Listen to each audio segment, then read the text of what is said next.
बिस्मिल्लाहिर्रहमानिर्रहीम। बहुत शुक्रिया गाम साहब आपके वक्त का। कल हमने आपसे बाबरी मस्जिद केस पर जो भारतीय सुप्रीम कोर्ट का फैसला आया था, आपकी राय जानी। आपने एक उसूली बात बयान की थी। ये सवाल लोगों ने पूछा है कि कोर्ट का फैसला तो आ गया और उसका ऑपरेशनल हिस्सा यही है कि अब वहाँ मस्जिद की जगह मंदिर तामीर होगा।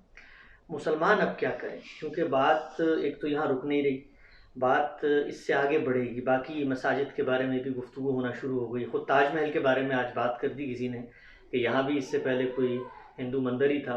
तो आगे का क्या राह अमल हो, क्या लाहे अमल हो, कैसे मुसलमान इस सूरत हाल को बर्दाश्त करेंगे? इस दुनिया में जो सियासी मामलात हैं, जिनको आप इज्तिमाई मामलात भी कह सकते हैं, उनसे मुतल्लक एक उसूली बात समझ लेनी चाहिए, और वो ये है कि ये कभी मिसाली सूरत में नहीं होते। जब से ये दुनिया बनी है यही सूरत हाल है। इंसान ने ये नज़्म रियासत बनाया तो असलन अपनी एक ज़रूरत को पूरा करने के लिए बनाया। इसकी अपनी एक तारीख़ है, ये किस तरह वजूद में आया है। लेकिन अगर आप फ़लसफ़े की सतह पर देखें तो बड़ी सादा सी बात है कि इंसान चूँकि अपने इख्तियार को गलत इस्तेमाल करता है, इस वजह से एक नज़्म कायम करना पड़ा। ये नज़्म जब कायम हो जाता है, एक इज्तिमाइयत वजूद में आती है, उसको कायदे में रखने के लिए कोई हुकूमतें बनाई जाती हैं, उसके लिए ताकत भी इस्तेमाल की जाती है। ये सूरत हाल मिसाली नहीं रहने देती। चुनांचे आप ये देखें कि ख़ुद हमारी अपनी मुसलमानों की तारीख़ में रिसालत मआब सल्लल्लाहु अलैहि वसल्लम के बाद जो नज़्म कायम हुआ, हम उसको एक मिसाली नज़्म कहते हैं। ये कहते हैं कि वो खिलाफत राशिदा थी, लेकिन ज़्यादा अरसा नहीं गुज़रा कि ख़ुद वो उस सूरत में कायम नहीं रहा। जो लोग उस वक्त मौजूद थे वो बेहतरीन खलाइक थे, यानी इंसानी तारीख़ ने उससे ज़्यादा बेहतर लोग शायद ही देखे हों। इसके बावजूद वो उसको दुरुस्त करने में कामयाब नहीं हुए।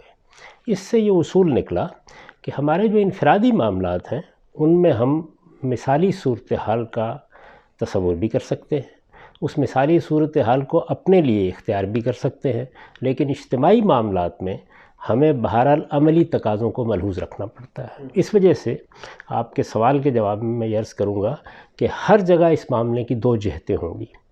एक ये कि जो सूरत हाल बन गई है उसको अमलन कबूल कर लिया जाए। बहरहाल हिंदुस्तान में एक नज़्म हुकूमत कायम है, किसी कायदे के मुताबिक इंतखाबात होते हैं, एक पार्लियामेंट वजूद में आती है, एक रियासत का नज़्म है जिसने अदालतें भी कायम कर रखी हुई हैं। ये अदालतें छोटी अदालतों की सूरत में, हाई कोर्ट की सूरत में, सुप्रीम कोर्ट की सूरत में मौजूद है। ये आखिरी अदालत है जिसने एक फ़ैसला सुना दिया है। इस फ़ैसले को अमलन कबूल करने के सिवा आपके पास कोई चारा नहीं है। मैं फिर अर्ज़ कर दूं कि अमलन कबूल करने का ये मतलब नहीं होता कि आप किसी फ़ैसले से इख्तलाफ रखते हैं तो आप उस पर तनकीद नहीं कर सकते। आप रियासत के किसी इक़दाम पर तनकीद करते हैं और इसलिए तनकीद करते हैं कि आप उसको उससे इख्तलाफ है, तो जमहूरियत आपको इसका हक़ देती है। माजी में भी, हाल में भी, जब भी कभी इस तरह की सूरत हाल पेश आ जाए, अगर आप उस गलती को वाज़ेह कर सकते हैं, उस चीज़ पे तनकीद कर सकते हैं, उसकी इस्लाह के लिए जद्दोजहद कर सकते हैं, उसका रास्ता नहीं रोका जाता, लेकिन अमलन कबूल किया जाता है। यही वो चीज़ है जो हमारे फ़ुक़हा ने इख्तियार की। जब उन्होंने देखा कि पै दर पै कोशिशों के नतीजे में वो उस सूरत हाल को बहाल नहीं देख रहे जो रिसालत मआब सल्लल्लाहु अलैहि वसल्लम के बाद नज़्म रियासत से मुतल्लक़ कायम हुई थी, तो उन्होंने फिर यही कहा कि इस्तीला और तगल्लुब की बुनियाद पर अब ये हुकूमतें कायम हो गई हैं, सदियों कायम रही हैं। यानी अगरचे हम ये ख्वाब देखते रहे कि क़त्ए इस्तिब्दाद की कोई सूरत पैदा हो जाए, लेकिन नहीं हुई। और आपने ये देखा कि फिर अब्बासी हों, वो उमवी हों, वो फ़ातिमी हों, वो उस्मानी हों, वो ख्वारज़मशाही हों, वो सल्जूकी हों, वो मुग़ल हों, सब ने वही नज़्म कायम किया जो सल्तनतों का नज़्म था, हाकिम और महकूम के ताल्लुक़ से कायम होता था। तो उस अमली सूरत हाल को कबूल कर लिया जाए। यहाँ भी यही है, जदीद कौमी रियासतें जिस सूरत में कायम हुई हैं, अदालतों का निज़ाम जिस तरह काम करता है, वो हम अपने मुल्क में भी देखते हैं, हिंदुस्तान में भी देखते हैं, दुनिया भर में देखते हैं। अमली तौर पर उसको कबूल करते हुए अपने सामने कुछ आदर्श रखे जाए और उनसे मुतल्लक़ लोगों की तरबियत की जाए, उसके लिए अपनी कम्युनिटी को मुनज़्ज़म किया जाए और लोगों को ये पैगाम दिया जाए कि वो आहिस्ता आहिस्ता उसकी जानिब बढ़े। तारीख़ी तब्दीलियाँ उन अवामिल को पैदा करती हैं جو بعض اوقات صورتحال کو تبدیل کر دیتے ہیں۔ یہ جدید قومی ریاستیں بھی انہی عوامل کے پیدا ہونے سے وجود میں آئی ہیں، یعنی ایسا نہیں ہوا کہ ایک دن بیٹھ کے ایک جد و جہد کی گئی اور یہ یک بیک وجود میں آ گئی۔ اس میں صحافی جد و جہد کرتے ہیں، دانشور جد و جہد کرتے ہیں، علماء جد و جہد کرتے ہیں۔ آپ مغرب میں دیکھ لیں، یعنی رینیسنس کس طریقے سے ہوا، انڈسٹریل ریولوشن یا صنعتی انقلاب نے کیا نتائج پیدا کیے۔ آپ کو معلوم ہے کہ ہولی رومن امپائر کیسے ختم ہوا، کس طریقے سے یورپ میں پہلے قومی ریاستوں کا تصور ہمارے سامنے آیا۔ اس وقت قبول نہیں کیا جاتا تھا کہ اس تصور کو باقی دنیا بھی اختیار کر سکتی ہے، تدریج سے یہ باقی دنیا میں بھی پھیلنا شروع ہوا۔ یہ جو ادارے اس وقت موجود ہیں، یعنی یہ سپریم کورٹ، یہ ہائی کورٹ، یہ عدالتوں کے فیصلے، یہ ریاست اور حکومت کے نظم کا مختلف حصوں میں تقسیم ہونا، یہ سب انہی عوامل سے پیدا ہوا ہے۔ تو ان کو ہدف بنا کے جد و جہد کرنی چاہیے، یہ مجھے بھی کرنی ہے، آپ کو بھی کرنی ہے، ہم میں سے ہر ایک کو اس میں اپنا حصہ ڈالنا ہے۔ وہ آدرش کیا ہیں؟ موجودہ زمانے میں یہ سمجھتا ہوں کہ وہ 4 چیزیں ہیں جن کو سامنے رکھ کر ہم میں سے ہر شخص کو یہ اعلان کرنا چاہیے کہ یہ ہمارا سیاسی عقیدہ ہے۔ میں عقیدے کا لفظ ایک خاص مفہوم میں استعمال کر رہا ہوں، جیسے مذہب میں ہمارے عقائد ہوتے ہیں، اسی طریقے سے کچھ آدرش، کچھ نصب العین ایسے ہیں جن کو سیاست میں بھی بطور عقیدہ اختیار کرنا چاہیے۔ وہ 4 ہی چیزیں ہیں۔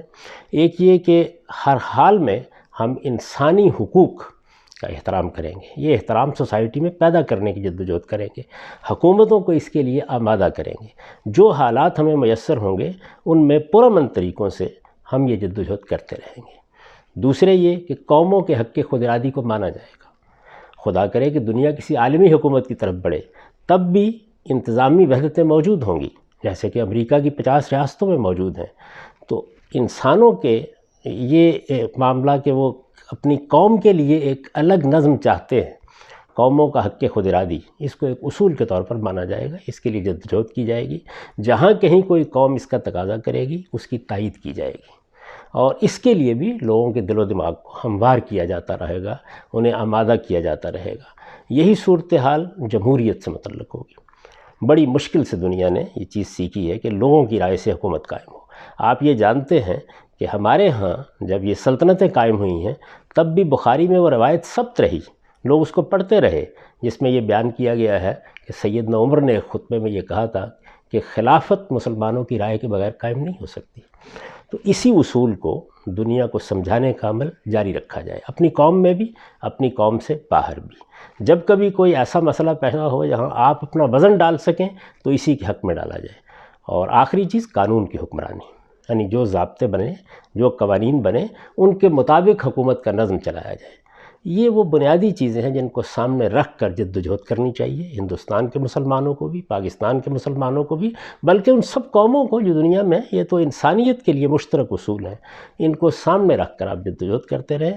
تاریخی عوامل تبدیلی پیدا کرتے ہیں اور اس کے نتیجے میں بہتری کی طرف انسانیت کا سفر جاری رہتا ہے۔ لیکن جو صورتحال پیدا ہو جائے اس میں آپ کو ہر حال میں پرامن رہنا ہے، تشدد سے گریز کرنا ہے، اپنے آپ کو کسی خطرے میں نہیں ڈالنا، اپنی قوم کو کسی خطرے میں نہیں ڈالنا۔ طالع آزما سیاستدان بعض اوقات وقت سے پہلے ایسی تحریکیں اٹھا دیتے ہیں جس میں سوائے اس کے کوئی کچھ حاصل نہیں ہوتا، کہ جانے جاتی ہیں، آبروئیں لٹتی ہیں، اور دنیا پر، دنیا کی تاریخ پر اس کا کوئی اثر مترتب نہیں ہوتا۔ یہ جد و جہد کہ جس میں سیاست بھی، معیشت بھی، معاشرت بھی، تہذیب بھی، تمدن بھی، افراد بھی، دانشور بھی، صحافی بھی، سب لوگ شریک ہوتے ہیں، کسی مذہب کے علماء بھی شریک ہوتے ہیں، اور آہستہ آہستہ آپ وہ صورتحال پیدا کرنے میں کامیاب ہو جاتے ہیں جہاں تاریخی عوامل بھی آپ کی تائید میں آ جاتے ہیں اور آپ کوئی تبدیلی پیدا کرنے میں کامیاب ہو جاتے ہیں۔ بہت بہت شکریہ صاحب۔